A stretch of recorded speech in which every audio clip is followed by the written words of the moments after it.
Entonces, ¿usted cree que es posible definir el comportamiento específico de una persona? Sí. Bueno, definir es una palabra compleja, pero podemos describir algunos patrones de comportamiento, ya sea de los grupos o de los individuos. No sé si te referías ¿a qué te referías más específicamente? Sí, a un individuo como una persona. Sí, sí es posible, mediante métodos de observación o de mediciones, etcétera. Ok. ¿Y cree que una persona se comporta así como diferente a la circunstancia que se presenta o va como asociada a algún patrón? En general sí tenemos algunas tendencias individuales que son lo que se conoce como personalidad, que son algunos patrones relativamente estables que no varían tanto entre las circunstancias. Sin embargo, las investigaciones científicas nos han mostrado que sí hay mucha variedad en el comportamiento, en la expresión, en los procesos incluso de procesamiento de información. Depende de la circunstancia. Por ejemplo, pueden haber variaciones asociadas a factores de la situación o a los roles sociales en cada contexto, entonces en realidad sí varía. Ok. ¿Y cuál es como el comportamiento o cómo se podría decir que es el comportamiento de una persona respecto al dinero? Es complejo porque a veces es bastante racional, a veces es irracional. Algunas personas son muy organizadas y hacen presupuestos, entonces tratan de balancear sus recursos disponibles con sus gastos, pero hay otras personas que más bien se dejan llevar por impulsos y entonces no siempre... Es decir, es bastante variado, pero por supuesto que tendría que ver con precisamente lo que te decía, de la personalidad y las circunstancias. Hay algunas circunstancias que son tan atractivas que todos terminamos gastando dinero cuando tal vez no deberíamos. Okay. ¿Y qué tan sensible es una persona cuando siente que malgasta su dinero o cómo tiende a reaccionar? Es también bastante variable, pero en general lo que es difícil es llegar a convencerse de que uno lo está malgastando, porque normalmente uno tiene una motivación de pensar que las decisiones que está tomando son las mejores. Entonces uno realmente hace un esfuerzo por justificar sus gastos. Pero cuando sí te das cuenta de que fue una mala decisión, pues obviamente es doloroso y quisieras cancelarlo, ¿no? O sea, devolver el producto, cancelar la orden, ¿no? Más que todo yo diría que ese es el efecto, que uno quiere como borrar esa decisión. Ok. ¿Y usted cree que está presente la psicología, la psique de una persona en el ámbito alimenticio? Totalmente, sí, los gustos de lo que nos gusta comer y tomar tienen muchísimo que ver con procesos psicológicos. Por ejemplo, si hay cierto sabor u olor que nos trae buenos recuerdos, entonces la experiencia se vuelve mucho más agradable y tendemos a querer eh, más acceso a esos productos. ¿Y qué tan sensible es el humor de una persona hacia el consumo de comida o de un alimento específico? Yo creo que bastante, sí. Yo creo que actualmente la mayoría de nosotros tomamos nuestras decisiones de qué comer o tomar en base en cómo nos sentimos al respecto. Por supuesto hay situaciones en donde hay que comer lo que uno encuentra, pero sí, definitivamente a veces uno quiere un pastel porque quiere ese confort. Que vale el café es uno de los más que produce tanto confort como la sensación tan agradable de la energía. Entonces sí tiene mucho que ver. Es un factor predominante.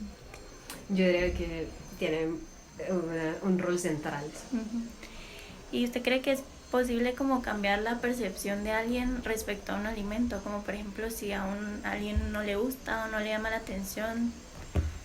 Definitivamente sí, de hecho te lo digo con un ejemplo. Yo conozco a alguien cercano que no le gustaba el sushi porque le parecía conceptualmente horrible, de que era compuesto de pescado crudo y esas ideas le parecían desagradables. Entonces todos intentábamos que probara y medio probaba, pero no sé qué. Pero después se enamoró y con su persona querida fueron a comer sushi y resulta que después de esa cena ahora ama el sushi porque las circunstancias fueron tales que la experiencia cambió totalmente. Sí, eso va muy relacionado con el sentimiento y el humor que tiene la persona. Exactamente. ¿Y la marca, digamos, de algún producto tendrá algún efecto sobre la preferencia a otros?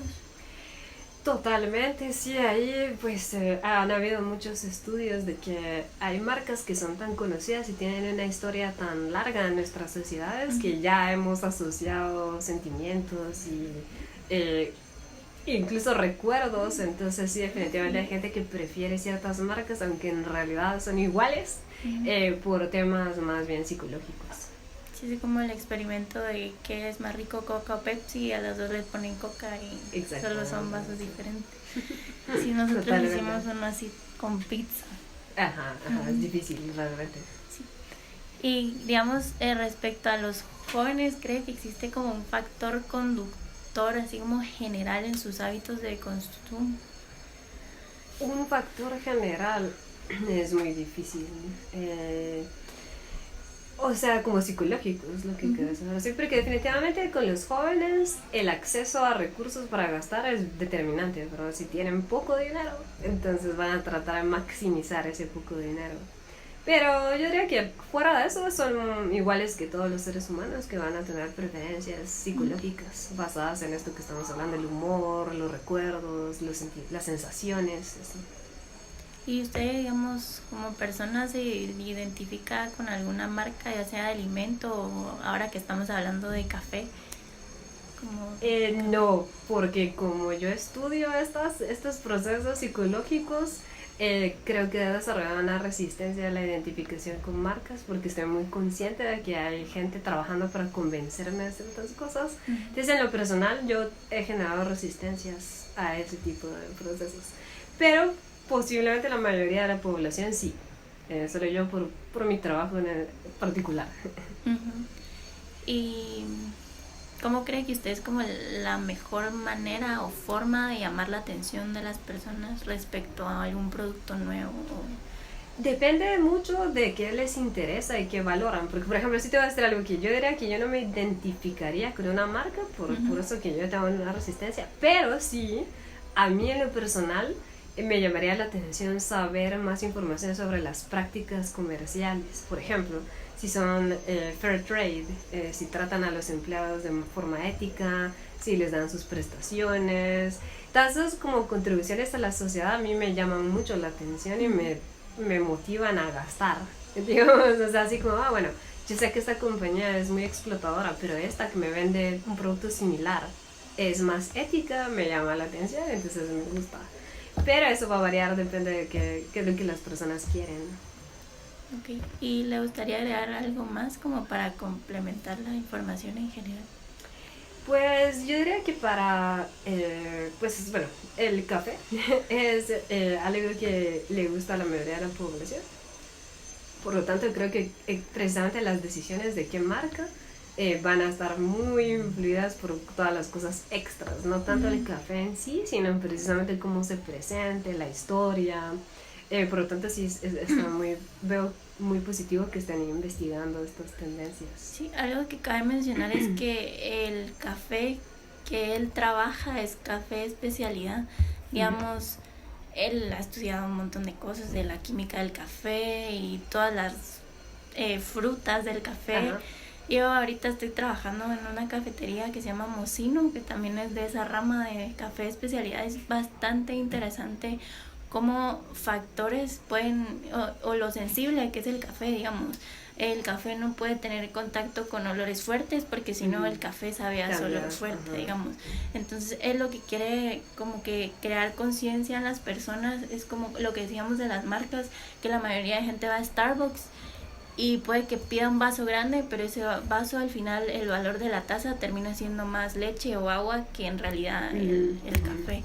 Entonces claro, lo que quiere es como valorar eso y que se vea el factor humano que hay detrás de toda la producción. Sí, yo creo que eso es muy atractivo, hay que hacer énfasis, pero por ejemplo con el café, a mí me gusta mucho probar diferentes cafés, pero no soy tan experta, entonces a mí me ayuda cuando me lo dicen, digamos, me dicen la historia de este y la historia del otro.